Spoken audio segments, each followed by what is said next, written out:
We explain the cultural impact of slavery in the Americas. The slave trade had massive consequences, not just on the Africans who were forced into captivity or the Europeans who benefited financially from the system, but also on the culture that was brought by the Africans to the Americas. African culture diffused into the European colonies and continues to be an integral part of the life of the Western Hemisphere today. The various members of the different African ethnic groups brought with them a tradition of agriculture and cuisine that became staples in the diets of the Americans. Much like Columbus had brought European food on his second voyage to sustain Spanish stomachs unused to native foods, slave owners encouraged the planting of native African seeds and recreation of dishes to sustain slaves. Throughout the America and their slave gardens, Africans planted red peas, watermelon, okra, yams, kola nuts, peanuts, various beans, millet, sorghum, and black-eyed peas, just to name a few. They also introduced various types of cooking, the concept of barbecue, single-pot dishes like gumbo, jambalaya, and hoppin' john, and deep-frying meat for preservation. They combined flour and water to craft things like pancakes and cornbread. It was Africans who introduced rice to the Carolinas and taught the Europeans how to cultivate it for profit. These African foods would make their way to the tables in the cookbooks of the white plantation home through African chefs like Hercules Posey.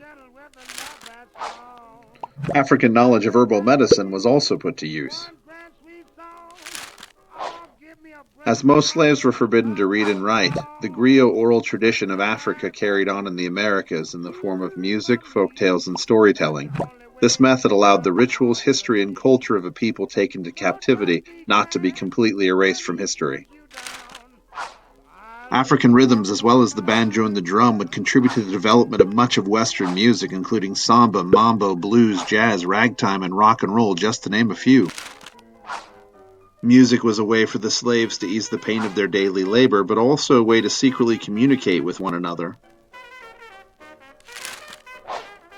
Depending on where they were taken from in Africa, slaves also brought different religious traditions to the West.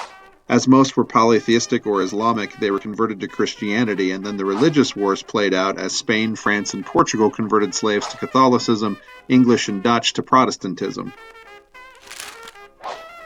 However, despite the conversion, just as in Africa, many slaves kept the spiritual traditions of animism and ancestor worship alive and were led by their captive priests. The slaves brought African-type celebrations into the faiths they had converted into, such as shouting, singing, and dancing, while also using their new faith as a means to create leadership and subversive behavior. As part of their forced conversion to Christianity, slaves were forbidden to read the Bible, so they mixed in a lot of polytheism from home. Voodoo, Candomblé, and Obeah were examples of these West African spiritual-centered beliefs that were mixed in. They looked to priests and captured nobility to still lead their communities. Many Africans took advantage of the early loose controls of the colonies and all the abundant open spaces in their surroundings. They escaped into forests and swamps and hidden areas like the Amazon in Brazil. They formed their own societies known as Maroon societies. Here they lived either on the run or in settled communities. They survived by trading with other Maroon societies. Often they joined with native groups also in hiding. The Seminoles of Florida are an example of these combined groups.